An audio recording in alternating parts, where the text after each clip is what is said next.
What up, tricks? It's your boy CB66 here. Got dumb fucking drivers everywhere. And I am on my way home from work on the ZX. Oh, let me get that turn in there. Oh man, this bike is such a fucking monster. Holy shit. It's been 3 years since I've been on a sport bike. Well, I guess you can call it a naked sport bike. I used to have an FZ1. If you, for all you guys that have been here since day one, you'll recognize this clip I'm about to pop in here. I guess we're gonna have some fun.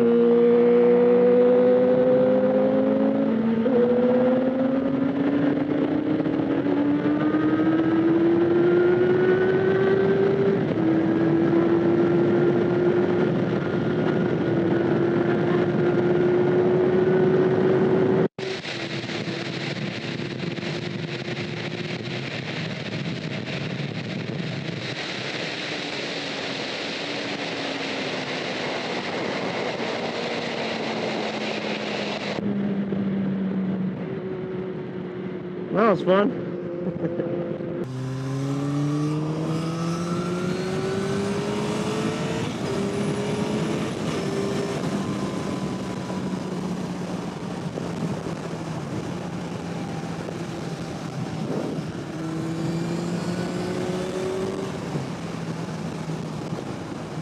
At any rate, I know a lot of you are losing your fucking minds right now, going, how the fuck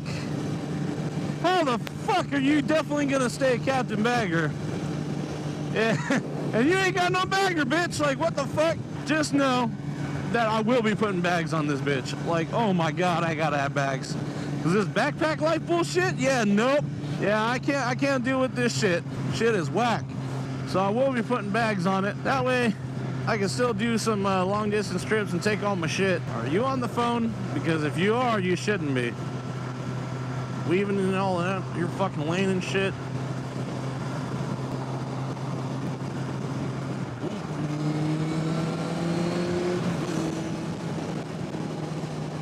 I know a lot of you probably wonder why the fuck I got a ZX-14. For those who know me very well,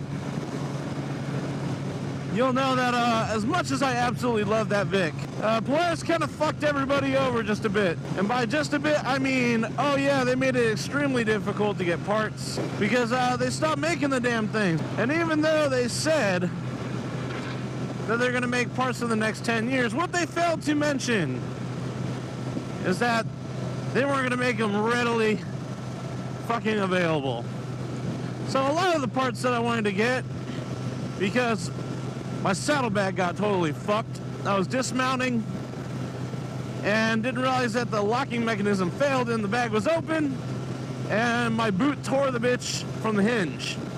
Now I know a lot of you guys watching my Instagram will be like, well, didn't you just fucking plastic weld that shit back together? Like, what's going on, dude? I thought you were gonna fix it or at least get a new lid. Well, for those who don't know, a fucking brand new lid, and that's not even talking about the little black piece of hardware on it as like the little latch or the actual lock of the fucking bag. They wanted $500 motherfucking for that shit. $500 for a lid. I'm glad as shit I didn't fuck up the bottom of the bag because that shit was $700 something. So to replace one side, one saddlebag, one entire saddlebag would have been damn near $1,300 to $1,500, and that's mainly because of the paint. They only made that paint color for like 3 fucking years. So it would have been horrendously expensive to fucking buy a new part. And then I couldn't even get a fucking top trunk for it because they stopped making that because that's not considered a part. Apparently that's considered an accessory. So I couldn't even buy that. And we're not even past the first year. They stopped making fucking the bikes. So that was telling me, well, shit, I'm gonna have, over time, an increasingly expensive fucking bill. And I paid 20 grand for that bike. Like, out the door, 20 fucking grand. In not even 2 years, they completely cut production. Like, I got totally fucked. Damn, that bitch is totally on her phone. Really?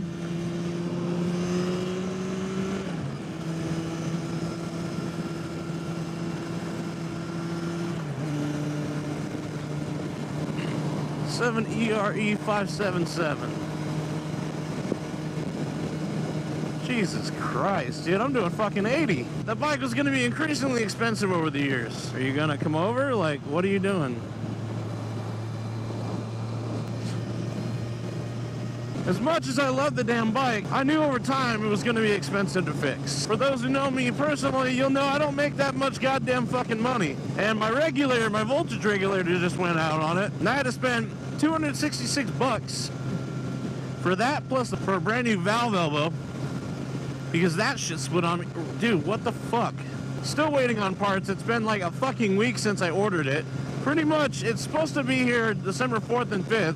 My bike was going to be down for a whole month because I had to actually order the part from the manufacturer because nobody fucking stocks Victory parts. So I can't just go into a store and buy it. I have to order it and pray that it gets here in time, which is also another problem because that's my main mode of transportation. I don't have time to fucking wait for shit like that. I needed a bike that was going to be cheap to maintain over time. And if it was already hard to get parts now, within the first year of them going and cutting off fucking Victory, it's only going to get harder and it's only going to get more expensive. So I decided that it was probably smart if I cut my losses and get a bike that's going to be cheaper to maintain, aka ZX-14, or any sport bike. Actually, any bike made in Japan is pretty much going to be much cheaper. The other reason I got this is because I miss smashing on cars. Dear God, do I miss it. To get my Vic to perform at the level I want it to, it was going to require several thousands of dollars. That of which I was not going to have nor be willing to spend on it. It made sense to just fucking trade this bike for something that already had all the power I wanted. And it may not be as comfortable, but at least it'll perform. I can focus on making this shit more comfortable later. So, I went online, Cycle Trader, looking for a fucking bike, and there was only realistically two options for me. A Hayabusa or a ZX-14. I've already had a 1000cc sport bike. Yeah, it was a naked bike, so it wasn't really a super sport. But I wanted a super sport, and I wanted the most comfortable one I could get. And basically, like I said, a Hayabusa or a ZX-14 was pretty much my only option for me. And I love both bikes. They're badass. But something about the way the front end of this motherfucking ZX-14 just gets me every time. I fucking love the look of this bike. So much more than the Hayabusa.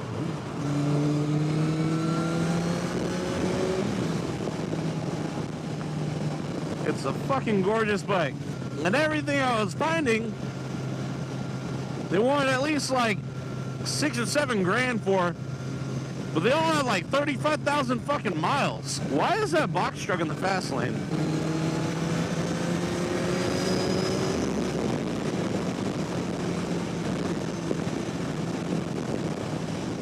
Them 6-gear pulls, though. God, I hope you guys can fucking hear me.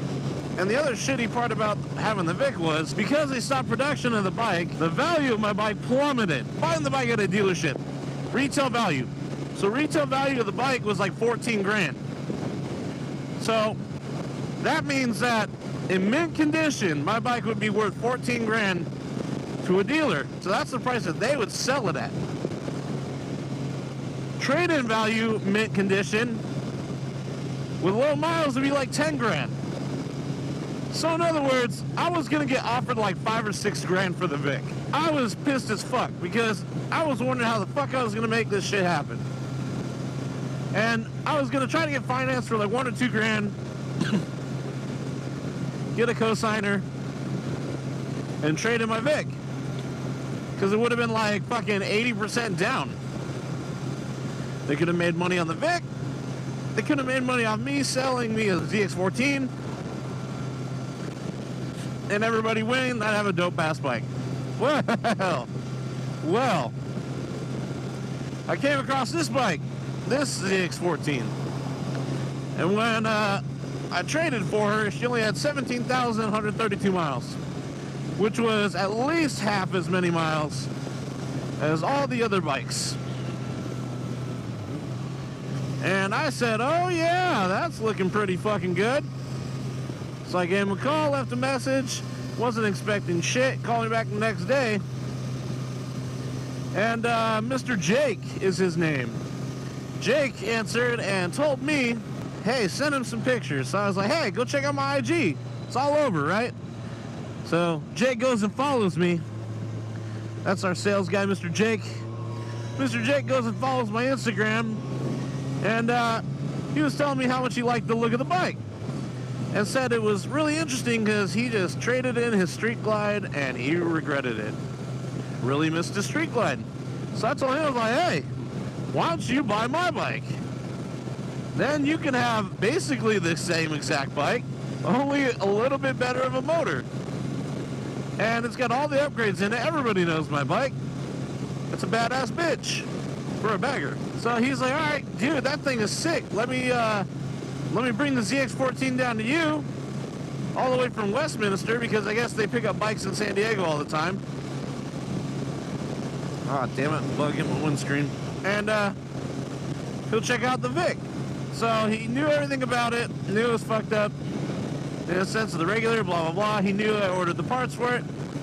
So I got the Vic running, and we took this thing and my Vic out for a jog on the freeway. And he was impressed by the Vic. I was clearly impressed by this. And me and Jake straight traded. So now he has my Vic, I have the ZX-14, and yeah, I'm happy as hell because this thing is damn comfortable. Now, why would I want a sport bike after having a bagger? That's a big question too. Well, I missed having fun. And to be honest, this bike is my dream hyper bike or super sport. If there's any other bike I would want other than the bagger, especially in the super sport world, it's definitely this one. I don't care if it's Gen 1 or 2, because guess what? There's only 3 other bikes besides the Gen 2 of this that are even in the same fucking category. That's the HP4, the H2 from Kawasaki, and the Hayabusa. Other than that, the Gen 2 is the only other bike in that class. So, I like that idea of having a hyper bike. Plus, these bikes are considered touring bikes, not super sports. So my insurance is a hell of a lot cheaper. But bottom line, this is my dream sport bike. So what better bike to trade for than my other dream bike? But anyway, yeah, I'm definitely not changing my name. I'm still gonna be Captain Bagger. I'm gonna put bags on any fucking bike I own because I like convenience. And being a V4, this thing is still good on gas. Come on, light. There we go. I've been babying the shit out of this bike because I gotta get used to it. This bike scares the goddamn shit out of me. Like, oh my god, I am scared shitless of this bike. Like the women you date, if she doesn't scare you just a little bit, at least just a little bit, you with the wrong one. But it is, oh my god, so much fun. And this thing, I can lean this bitch over all day long. And I'm pretty stoked because I think it'll be a lot better for the channel. But anyway, this bike is not going to be my final bike, obviously. In the near future, I plan on buying my dream bagger. My new dream bagger, I should say. I know BMW ain't going anywhere anytime fucking soon. And that 1600B Grand America, the one with the top trunk, that shit's sexy as fuck. And I've ridden both of that bike and the GT, K1600 GT. Those bikes are perfect in every fucking little way. So, I'll keep this one for dicking around and being a crazy son of a bitch, having some fun. And later on, I'm gonna buy that bagger. Probably won't be for a very long time. YouTube might be done and fucking gone, long gone by the time I buy it. But for now, I'm on the ZX-14 and I am absolutely happy. One of the best decisions I've made. And even though it's going to be an 11-year-old bike next year, you got to remember, 10 years ago, this thing was the king of the streets. As far as production bikes go, this was the king. But anyway, guys, it's been nice chatting with you and checking in after a while. Like I said, Videos will be near and far between for a while, but I promise I'm not done.